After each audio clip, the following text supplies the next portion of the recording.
Imagine living in a world where everyone is constantly broadcasting their lives, their meals, their travels, their opinions, yet you choose silence. No updates, no posts, no stories you observe from a distance, or perhaps not at all. What does that say about you? What does it reveal about your mind, your values, your relationship with the world? Today, we'll explore the psychology of people who never use social media, a subject that many misunderstand, but one that holds powerful insights into human behavior, emotional intelligence, and even mental resilience. Stay until the very end, because the last revelation may completely change the way you see not only social media but yourself. Before we begin, if you're someone who seeks to understand the deeper truths of the human mind, from the reflections of great philosophers to the insights of modern psychology, then subscribe to this channel, leave a like, and share this video with someone who needs to hear this message. What we'll uncover today may surprise you and perhaps awaken something within you. Let's begin by asking a simple but profound question. Why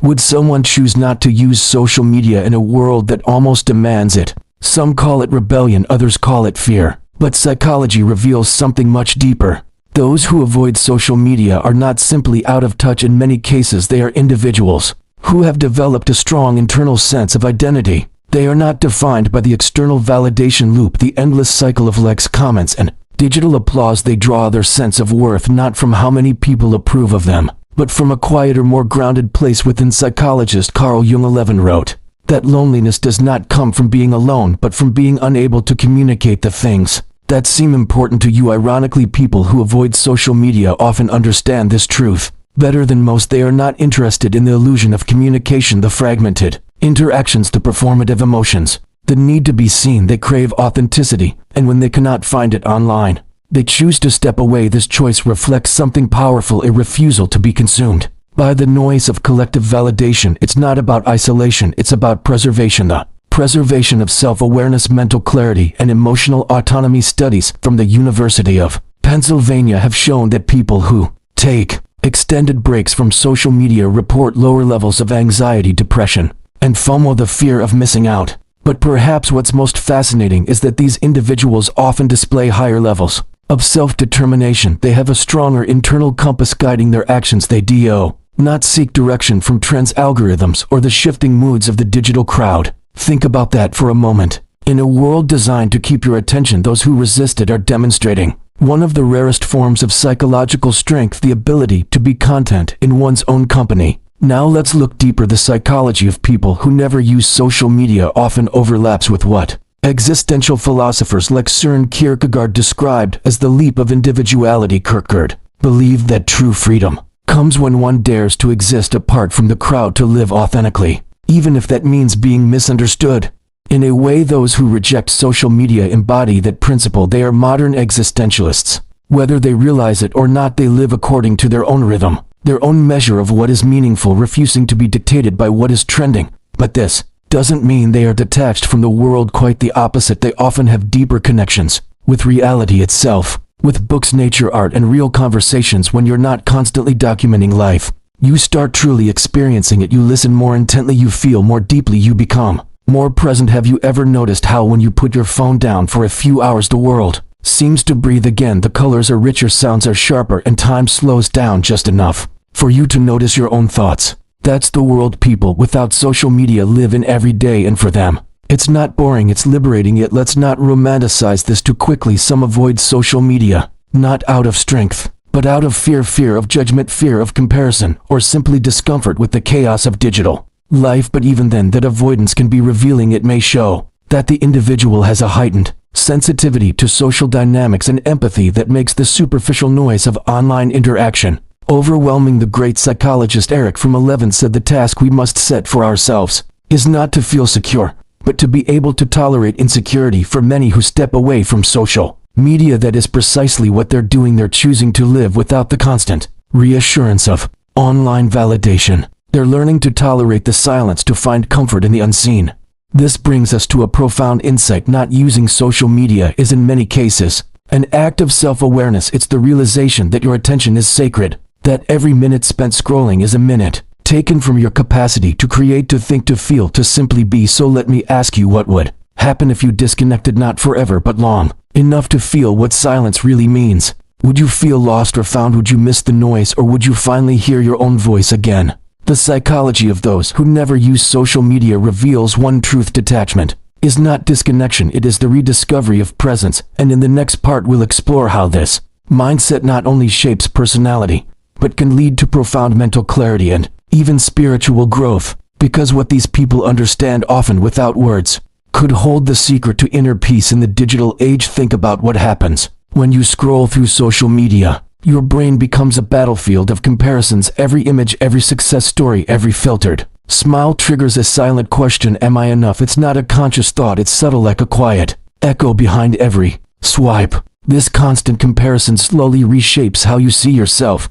But those who never use social media are free from that trap. They live without this invisible competition, without the need to constantly prove their worth through curated moments. The absence of social media creates a different kind of mental space, one where thoughts are not interrupted every few seconds by the next notification. Psychologically, this leads to what researchers call cognitive restoration, the mind's natural ability to regain focus and emotional balance when removed from overstimulation. People who never use social media often experience more consistent attention, better sleep quality, and deeper self-reflection. But beyond these measurable benefits lies something more profound. Without the constant influx of other people's opinions, they are more likely to develop independent thinking. Their worldview is not shaped by algorithms that reward outrage or sensationalism, but by direct experience and contemplation. The philosopher Friedrich Nietzsche warned of the danger of the herd mentality, the tendency for individuals to adopt the thoughts, values, and emotions of the crowd rather than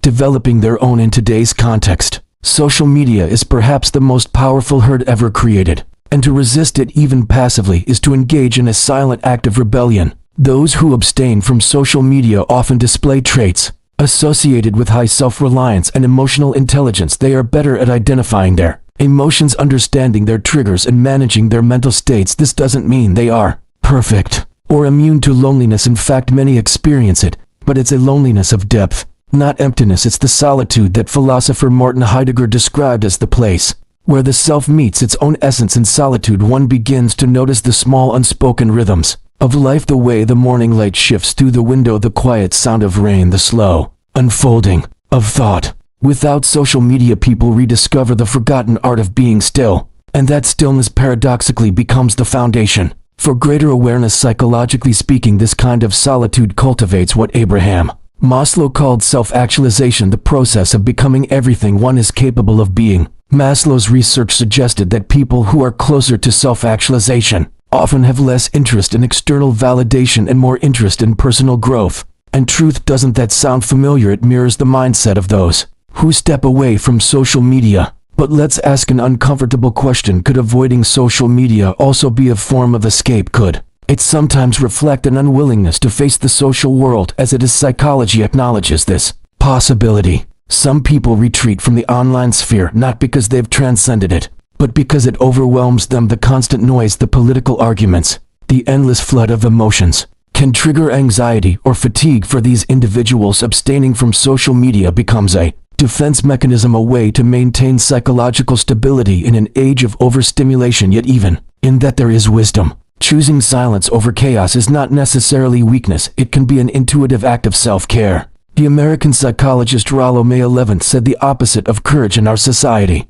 is not cowardice, it is conformity. Whether born from sensitivity or strength, the refusal to conform to digital norms is in itself an act of courage. When you meet someone who doesn't use social media, you're often encountering a person who relates to time differently. They are less rushed, less reactive, more deliberate. Their attention is not fragmented across dozens of apps, but grounded in the moment. This shift in perception changes how they experience relationships, creativity, and even love. Without constant distraction, interactions become more meaningful. Friendships are maintained not through likes or messages, but through real presence. Love takes on a different texture. It's not displayed for the world to see, but nurtured quietly, privately. In a sense, those who avoid social media are protecting the sacredness of intimacy in a time when everything is public. Imagine a life where you wake up not to check your notifications, but to check in with yourself, where your first thought is not what's happening online, but how am I feeling today? That level of inward attention rewires your perception of happiness. You start noticing joy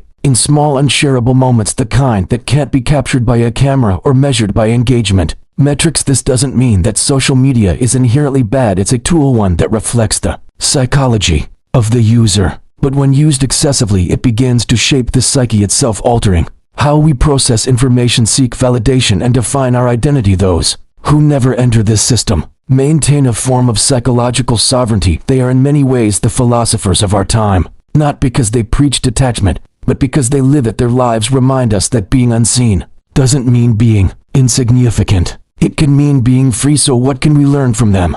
Perhaps the greatest lesson is this: to measure your worth not by visibility, but by authenticity. In the next part, we'll dive even deeper into this idea, exploring how the absence of social media influences emotional intelligence, creativity, and even the spiritual dimension of the human experience. Because the more we understand the psychology of those who live offline, the more we may understand what it truly means to live at all. When you strip away the constant noise of social media, something fascinating happens within the human psyche, a kind of reawakening. The mind, 11 pulled in 1,000 digital directions, begins to rediscover its natural rhythm. Thoughts deepen, emotions regain texture, and creativity, which thrives in silence, starts to bloom again. Those who never use social media often describe a stronger connection to their inner world, a relationship with their thoughts that feels more organic and alive without the algorithm dictating what to feel or think. They become the true curators of their mental space, and in that autonomy lies a profound psychological freedom. Modern neuroscience supports this. Studies from Stanford University and other cognitive research centers have shown that constant digital stimulation reduces our brain's capacity for deep focus. It fragments our attention, making introspection the foundation of self-knowledge increasingly rare. People who live outside that loop, on the other hand, display higher levels of mindful awareness and a stronger sense of identity continuity. Their minds are not constantly resetting with every scroll. They are anchored. This deep anchoring leads to something many psychologists call psychological coherence, the alignment between thoughts, emotions, and actions. It's what makes a person feel internally unified, rather than divided between multiple digital selves. Think about how many versions of you exist online: the professional one, the personal one, the one who posts carefully curated fragments to project a certain image. For those who never enter that ecosystem, there is only one self, and it is not for display. Carl Rogers, one of the founding figures of humanistic psychology, argued that true mental health comes from congruence, the harmony between who we are and how we present ourselves. In this sense, avoiding social media can be an unconscious act of self-preservation. It keeps one's inner and outer worlds aligned, free from the distortions of digital performance. But there's another dimension to consider: the emotional landscape of those who reject social media. Many of them are not driven by disdain for technology, but by a deep sensitivity to human energy. They intuitively recognize how easily emotions are transferred online, how anger, envy, and insecurity circulate like invisible contagions. To step away, then, is to choose emotional hygiene. Have you ever scrolled through your feed and felt drained afterward, even if nothing bad happened? That subtle fatigue is not just psychological, it's physiological. Research in effective neuroscience shows that exposure to emotionally charged digital content triggers stress responses in the brain over time. This leads to emotional numbing, anxiety, or even existential fatigue. People who abstain from social media often do so because they sense this toxicity, and by avoiding it, they preserve their emotional equilibrium.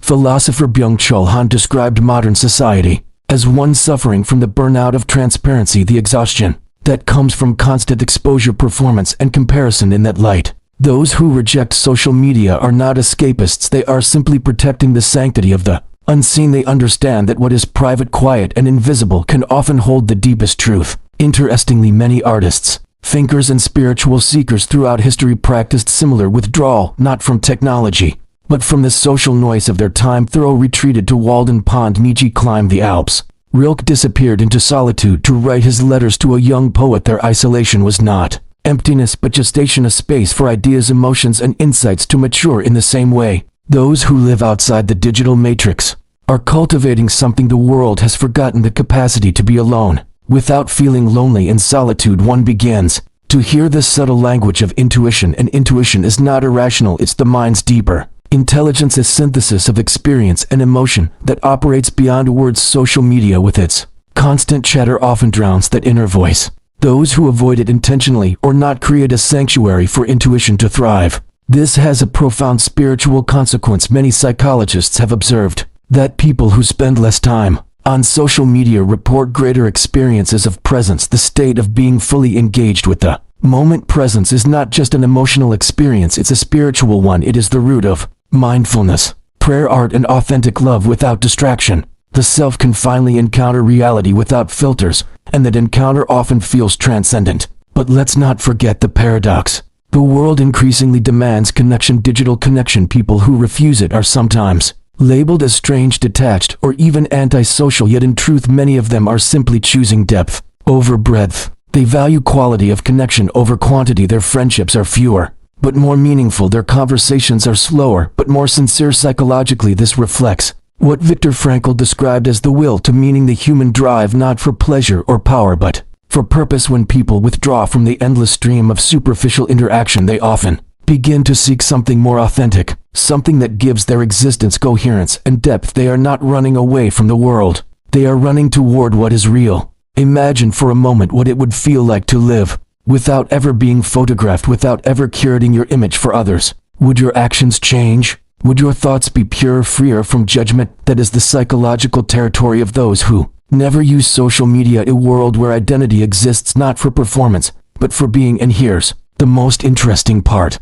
When they engage with others, their presence carries a certain calmness. They listen differently. They look you in the eye. They're not waiting for the next notification. They are there. This kind of attention has become rare, almost sacred. As the philosopher Simone Weil 11 said, attention is the rarest and purest form of generosity. Perhaps those who live outside the digital current are simply more generous with their attention, not because they're trying to be, but because their minds are not divided.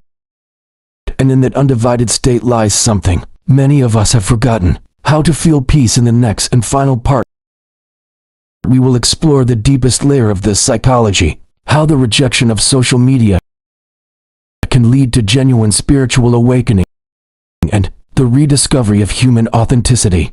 In a world that constantly demands performance, we'll see why in the end, those who never use social media might not be disconnected at all, but truly connected to what matters most. To understand the psychology of those who never use social media, we must look beyond behavior, beyond the simple act of abstaining, and explore what this choice reveals about the evolution of consciousness itself. Because in a world where attention has become the most valuable currency, choosing not to trade it is an act of quiet revolution. People who live outside the digital current are not rejecting connection, they are redefining it. Their silence is not absence, it is presence in its purest form. They are not invisible because they are hidden, but because they exist on a different frequency, one that cannot be captured by metrics or measured in views. From a psychological perspective, this reflects a state of self-transcendence, the highest level in Abraham Maslow's hierarchy of human development. Maslow described self-transcendence as the moment when the individual's focus shifts from the self to something greater: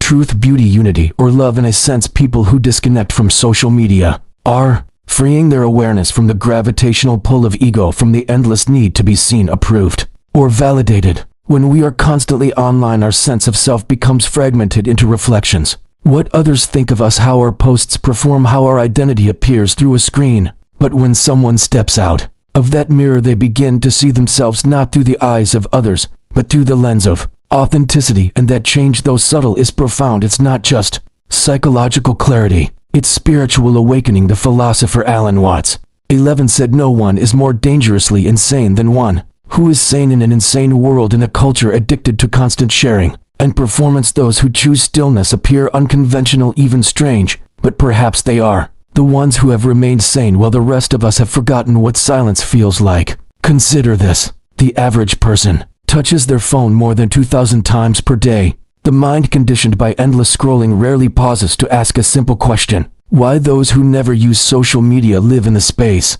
that this question opens. They inhabit the pause, the gap between reaction and awareness, and in that gap something sacred emerges: freedom. Freedom from comparison, freedom from artificial urgency, freedom from the illusion that being visible equals being alive. They do not need to project happiness because they are learning to experience it privately. They do not need to prove success because they measure it internally, in the quiet satisfaction of growth, in the slow unfolding of purpose. Their joy is not performative, it's contemplative. And that brings us to perhaps the deepest insight of all. People who never use social media remind us that life's most meaningful experiences cannot be posted: the beauty of a sunset, the stillness of prayer, the depth of a conversation, the laughter shared in a small room. These things belong to the sacred realm of the unrecorded too. Live without social media is to honor that sacredness, to recognize that not everything valuable needs an audience. Psychologically, this represents a return to intrinsic motivation, doing things for their own sake, rather than for external reward. In the language of Viktor Frankl, it is a reconnection with meaning, with the why that sustains the human spirit. Frankl taught that when people lose their sense of meaning, they seek distraction, and in our time the greatest distraction is the infinite scroll. To abstain from it, then, is to reclaim one's attention as a spiritual act. Some might say that avoiding social media is a form of disengagement, but perhaps it is the opposite, a deeper engagement with reality itself. When you are not constantly performing life, you begin to live it more fully. You notice details others overlook, feel emotions more vividly, and experience time not as a blur but as a rhythm. This is not a call for everyone to abandon technology. Rather, it's an invitation to question the invisible contract we've signed with it. Who controls your attention? Who defines your worth? What part of your life exists only to be witnessed, and what part is truly lived? These are not easy questions, but those who never use social media have in their own quiet way already begun to answer them, not with words, but with the quality of their presence. Their minds are less fragmented, their hearts less anxious, their souls less consumed by the chase for validation. And while the world moves faster and faster, they remain still, not stagnant, but rooted in being, not in showing. In the end, their psychology teaches us something timeless, that peace is not found in connection but in coherence, that fulfillment is not in visibility but in understanding, and that the most profound relationships with others, with the world, and with oneself begin the moment we stop broadcasting and start listening. So perhaps the question is not why some people never use social media, but why so many of us cannot imagine life without it. Maybe the real lesson is this: detachment is not withdrawal, it is wisdom. And in learning from those who live beyond the screen, we may rediscover what it truly means to be human. If this message resonated with you, take a moment, not to post, not to share, but simply to reflect. Ask yourself what kind of silence your mind has been craving, because in that silence you may find something the digital world can never give you yourself. Thanks for looking.